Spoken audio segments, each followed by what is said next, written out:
मुक्ति के मार्ग, प्रपत्ति मार्ग, आत्मसमर्पण का मार्ग।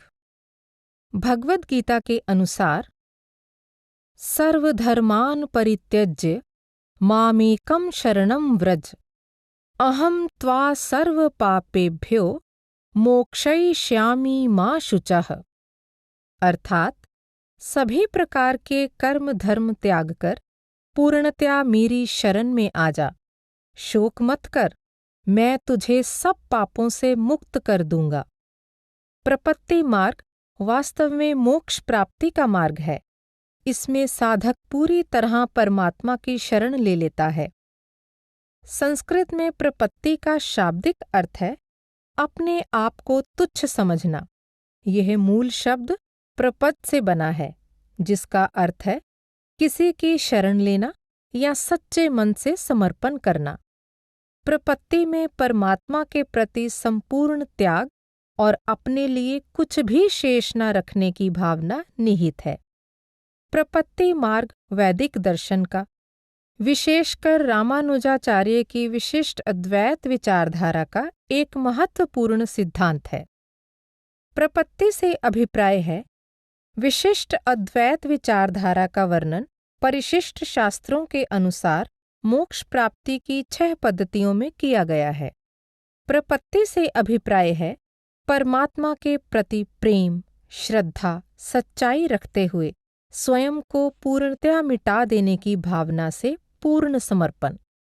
अहिर्बुधन्य संहिता के एक पद की व्याख्या करते हुए सुरेंद्रनाथ दास गुप्ता लिखते हैं, स्वयं को पापी और अपराधी समझना, मुक्ति पाने के लिए स्वयं को बिल्कुल असहाय समझना और परमात्मा की दया मेहर के बिना स्वयं को कुछ भी ना समझने की भावना प्रपत्ति कहलाती है। अहिर्बुधन्य संहिता, यह संहिता उत्तर वैदिक काल का ग्रंथ है, जिसमें विष्णु और उसके अवतार, सृष्टि, आत्मा की प्रकृति और अन्य आध्यात्मिक विषयों की चर्चा की गई है। आमतौर पर प्रपत्ति को शरणागति भी कहा जाता है, यानी सुरक्षा और आश्रय प्राप्ति के लिए किसी की शरण में जाना। श्वेताश्वतरोपनिषद के अनुसार यो ब्रह्माणं विदधाति पूर्वं यो वै वेदांश्च प्रहिणोति तस्मै तमह देवमात्म बुद्धि प्रकाशम मुमुक्षुर्वै शरणमहं प्रपद्ये। अर्थात उस ज्योतिर्मय परमात्मा की, जो आत्मज्ञान का दाता है, मोक्ष प्राप्ति की अभिलाषा से मैं शरण ग्रहण करता हूँ। प्रपत्ति को कई बार भार समर्पण भी कहा जाता है, जिससे अभिप्राय है स्वयं को शून्य यानी कुछ न समझते हुए, जीवन पर अपना कोई अधिकार न मानते हुए, जो होता है होने दो का दृष्टिकोण अपनाकर अपने आप को परमात्मा को सौंप देना। होने दो से यहाँ अभिप्राय सब कुछ छोड़ देने से नहीं है। जब हम किसी वस्तु की परवाह नहीं करते तथा उसे पाने के लिए कोई प्रयत्न नहीं करते, तो उसे छोड़ देना कहते हैं। परंतु जब हम तन मन से किसी चीज की प्राप्ति के लिए प्रयत्न करते हैं और उसका परिणाम परमात्मा पर छोड़ देते हैं, तो इसे होने दो या परमात्मा की रजा कहते हैं। उदाहरण के रूप में, व्यक्ति का कार्य नाव में बैठना है, शेष नाविक का कार्य है।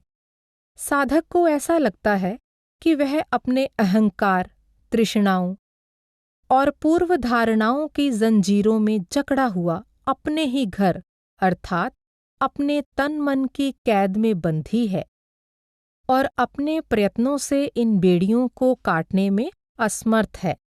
अपने आप को बिल्कुल असहाय समझते हुए तथा परमात्मा की रक्षा और करुणा पर दृढ़ विश्वास करते हुए वह स्वयं को पूरी तरह परमात्मा की रजा पर छोड़ देता है। रामानुजाचार्य के 14वीं शताब्दी के अनुयायी वेदांत देशिक परमात्मा के प्रति पूर्ण समर्पण को निम्नलिखित शब्दों में व्यक्त करते हैं। हे भगवन, मैं कुछ भी नहीं हूँ। मैं स्वयं को आपकी रजा पर छोड़ता हूँ और कभी इसका विरोध नहीं करूँगा। मैं श्रद्धापूर्वक प्रार्थना करता हुआ अपनी आत्मा की रक्षा करने का भार आपको सौंपता हूँ। प्रपत्ति के अंतर्गत निम्नलिखित नियमों का पालन आवश्यक है। 1. परमात्मा की रज़ा में रहते हुए केवल वही करना जो परमात्मा को मंजूर हो। परमात्मा की रज़ा जानने के 3 साधन बताए गए हैं: धर्म ग्रंथ, गुरु, व्यक्ति की अंतरात्मा।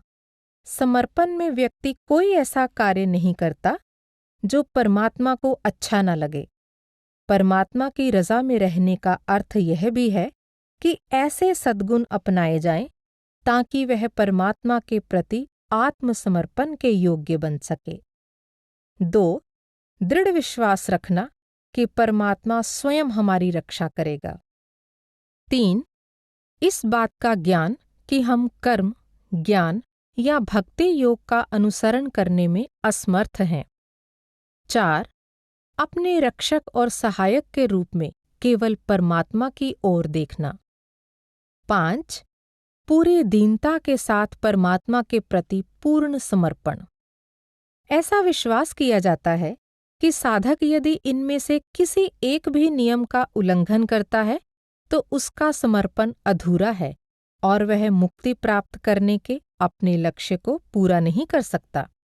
प्रपत्ति मार्ग के साधकों का विश्वास है कि भक्ति के अन्य साधनों जैसे तीर्थ यात्रा या दूसरे कर्मकांड आदि करने के बजाय स्वयं को पूरी तरह परमात्मा के भरोसे छोड़ देना कहीं अधिक श्रेष्ठ है। इस मार्ग में भक्त को किसी भी तरह का आध्यात्मिक प्रयत्न करने की आवश्यकता नहीं होती। वह केवल परमात्मा के समक्ष सदैव याचक बनकर रहता है और यह विश्वास रखता है कि केवल परमात्मा ही उसका रक्षक है तथा आत्मसमर्पण के अतिरिक्त उसकी कृपा प्राप्त करने का और कोई साधन नहीं। भगवान कृष्ण ऐसे भक्तों को आश्वासन देते हुए कहते हैं कि वे मोक्ष को अवश्य प्राप्त होंगे। मामेव ये प्रपद्यन्ते मायामेतां तरन्ति ते, अर्थात जो मेरी शरण लेते हैं वे माया को पार कर जाते हैं। प्रपत्ति मार्ग के भक्तों के अनुसार यह धारणा मिथ्या है कि हम ही अपने भाग्य के निर्माता और कर्ता धर्ता हैं। उनके अनुसार परमात्मा ही सर्वज्ञ, सर्वव्यापक और सर्वशक्तिमान है। केवल उसी की इच्छा और शक्ति से ब्रह्मांड में सब कुछ होता है। उसी की इच्छा से हम सांस लेते हैं तथा सुनते, देखते, उठते बैठते, चलते फिरते, सोचते और कार्य करते हैं। हमारे दिल का धड़कना और हमारे शरीर में रक्त प्रवाह हमारे प्रयत्न से नहीं होता। खाया हुआ भोजन हजम होकर हमारे प्रयत्न से शरीर को शक्ति नहीं देता। फिर भी बिना कोई प्रयत्न किए हम प्रतिपल बढ़ते हैं। यदि हम इन बातों पर ध्यान दें तो इस निष्कर्ष पर पहुंचते हैं कि हम कुछ भी नहीं हैं। हमारी मैं की भावना मिथ्या है। केवल परमात्मा ही हमारे अंदर और बाहर होने वाले सभी क्रियाकलापों, विकास और परिवर्तन के लिए उत्तरदायी है। परमात्मा हमसे बेहतर जानता है कि हमारे लिए क्या उचित है।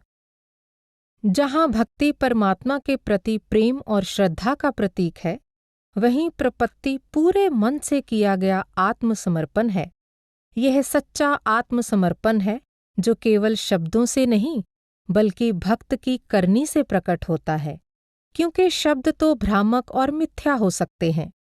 धर्म ग्रंथों में परमात्मा के प्रति पूर्ण समर्पण के अनेक दृष्टांत मिलते हैं, जैसे हनुमान का भगवान राम के प्रति, भक्त प्रहलाद का विष्णु भगवान के प्रति और द्रौपदी का श्री कृष्ण के प्रति था। महाभारत में द्रौपदी का प्रसंग आता है कि एक बार कौरवों ने अपने चचेरे भाई पांडवों को जुआ खेलने के लिए निमंत्रित किया। चूंकि जुआ खेलने के लिए फेंके जाने वाले पासे में गड़बड़ की गई थी, इसलिए पांडव प्रत्येक बाजी हारते चले गए। कौरवों के छलावे में आकर पांडवों के बड़े भ्राता युधिष्ठिर ने अपना सब कुछ दांव पर लगा दिया। अपनी धन संपत्ति, सिंहासन, राज्य और यहाँ तक कि अपने भाइयों को भी दांव पर लगा दिया। अंततः जब दांव पर लगाने के लिए कुछ भी नहीं बचा तो उन्होंने अपनी पत्नी द्रौपदी को ही दांव पर लगा दिया। जब युधिष्ठिर वह बाजी भी हार गए तो कौरवों में बड़े भ्राता दुर्योधन ने अपने भाई दुशासन को आदेश दिया कि वह द्रौपदी को घसीटकर राज दरबार में लेकर आए और उसे सबके सामने निर्वस्त्र कर दे। द्रौपदी ने पहले तो राज दरबार में विराजमान बड़े बुजुर्गों के न्याय और सज्जनता की दुहाई देते हुए उनसे सहायता के लिए याचना की, परंतु वे कौरवों के प्रति वफादारी की शपथ से बंधे थे। अतः उन्होंने विवशतावश अपना मुंह फेर लिया। उसके पश्चात उसने अपने पतियों यानी 5 पांडवों से, जो अपने पराक्रम के लिए प्रसिद्ध थे, अपनी इज्जत बचाने के लिए प्रार्थना की, परंतु वे तो पहले ही जुए में हारे जा चुके थे, अतः वे भी विवश थे। दुशासन ने जब उसकी साड़ी को खींचना आरंभ किया तो द्रौपदी ने अपनी पूरी शक्ति से उसे रोकने की कोशिश की, लेकिन वह भी स्वयं को बचाने में असमर्थ रही। अंततः सब ओर से निराश और विवश होकर उसने अपनी आंखें बंद कर ली और हाथ जोड़कर अंतर में भगवान श्री कृष्ण को पुकारने लगी। इस विषम परिस्थिति में मुझे अकेला मत छोड़िए, आप ही मेरे एकमात्र सहारा हैं, मेरी रक्षा कीजिए। भगवान कृष्ण, जो उस सभा में उपस्थित नहीं थे, उसकी रक्षा के लिए आए और एक चमत्कार किया। जैसे ही दुशासन उसकी साड़ी खींचने लगा, उसके शरीर पर लिपटी हुई साड़ी खत्म होने का नाम ही नहीं ले रही थी। अंततः दुशासन थक हार कर नीचे गिर पड़ा और उसने साड़ी खींचना बंद कर दिया, परंतु यह तभी संभव हुआ जब द्रौपदी ने देखा कि इस संसार में कोई उसकी सहायता नहीं कर सकता और वह स्वयं भी अपनी रक्षा करने में असमर्थ है। अंत में वह संपूर्ण समर्पण की भावना से भगवान की ओर मुड़ी और भगवान ने उसे निराश नहीं किया। प्रपत्ति की धारणा की व्याख्या करते हुए डॉक्टर राधाकृष्णन लिखते हैं, यदि हमें अपना लक्ष्य प्राप्त करना है तो हमें परमात्मा के समक्ष सच्चे तथा निष्कपट बनकर जाना होगा। हम प्रायः व्यर्थ में परमात्मा से अपने को और सत्य को छिपाने की कोशिश करते हैं। जब हम उसकी शरण में आते हैं और उसे अपनी सारी जिम्मेदारी सौंप देते हैं तो हमारी जिम्मेदारी खत्म हो जाती है। वह हमारी संभाल करता है और सब दुखों से हमें बाहर निकालता है। यह बिना किसी शर्त के उस परम सत्ता के प्रति समर्पण है जो हमें ऊपर उठाता है और पूर्णता की ओर ले जाता है। जब हम बिना कुछ कहे केवल उसकी प्रतीक्षा करते हैं और दिल से चाहते हैं कि वह हमें संभाल ले, तो सहायता अवश्य मिलती है। जिस प्रकार भक्ति मार्ग का अनुयायी भक्त कहलाता है, उसी प्रकार प्रपत्ति मार्ग का अनुयायी प्रपन्न, शरणागत या प्रार्थी कहलाता है। ये दोनों मार्ग पूरी तरह एक दूसरे से भिन्न नहीं हैं। वास्तव में वे एक दूसरे के पूरक हैं।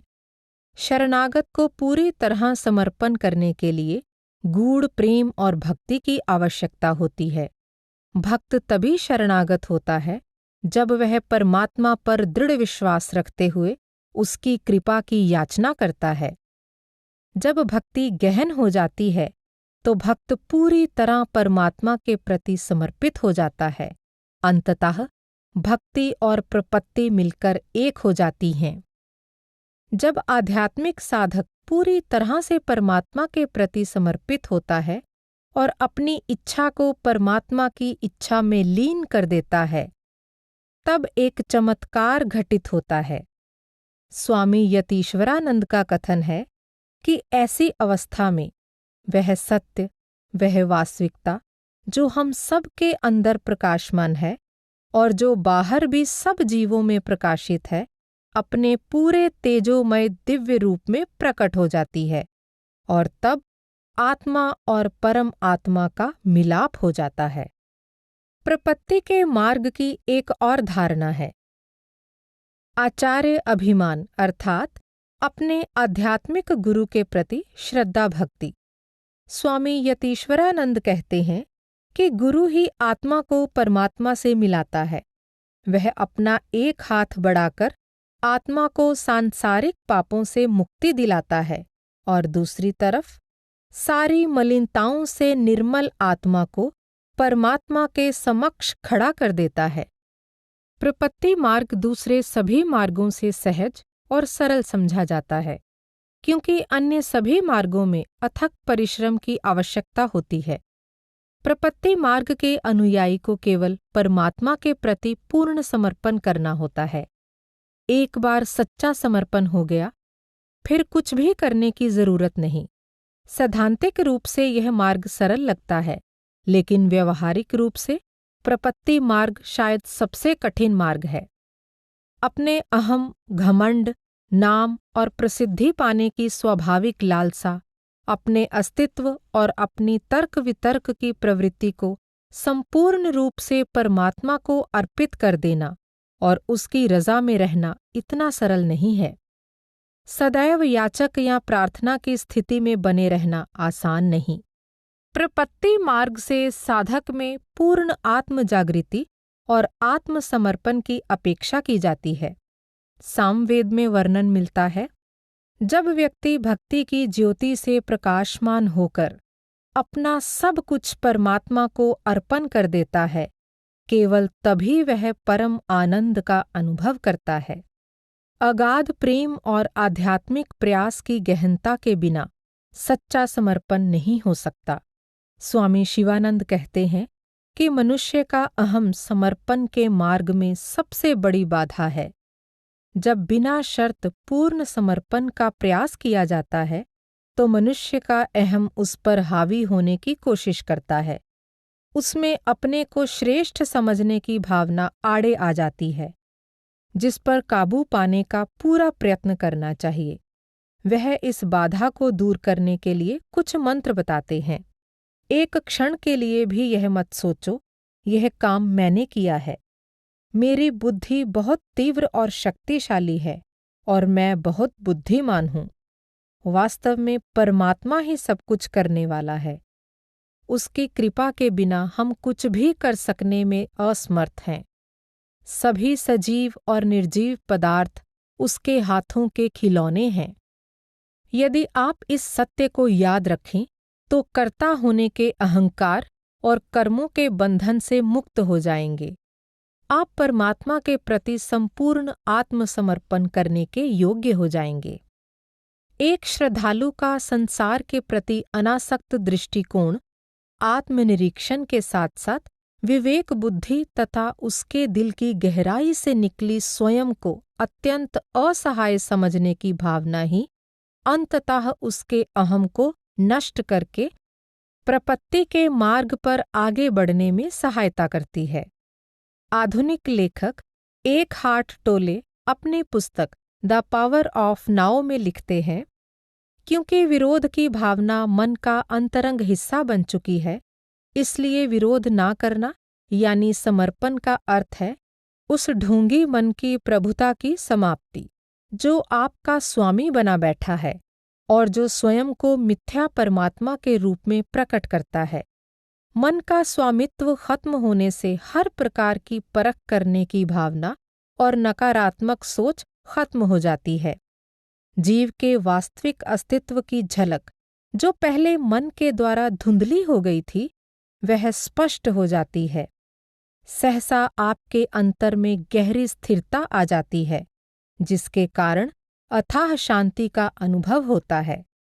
शांति में महान आनंद है और उस आनंद में महान प्रेम है। उसके मूल में वह अगाध परम पवित्र सत्ता विराजमान है, जिसका कोई नाम नहीं, अर्थात वह अनामी है। प्रपत्ति मार्ग वास्तव में कोई मार्ग नहीं, बल्कि एक सर्वव्यापी सिद्धांत है। कोई भी यह दावा नहीं कर सकता कि यह किसी विशेष धर्म या दर्शन शास्त्र तक ही सीमित है। परमात्मा किसी जाति, वर्ण या संप्रदाय का भेदभाव किए बिना उस श्रद्धालु को अपना लेता है जो सच्चे मन से अपने आप को समर्पित कर देता है और बिना किसी शर्त के उसकी शरण में आ जाता है। भगवान कृष्ण भगवद गीता में कहते हैं, माम ही पार्थ व्यपाश्रित्य ये अपि स्युः पापयोनयः यान्ति पराम गतिम। अर्थात जो मेरी शरण में आ जाते हैं, चाहे वे जन्म से तुच्छ कहलाते हों, वे परम गति को प्राप्त होते हैं। बाइबल में भी कहा गया है, हे सब परिश्रम करने वालों और बोझ से दबे हुए लोगों, मेरे पास आओ, मैं तुम्हें विश्राम दूंगा।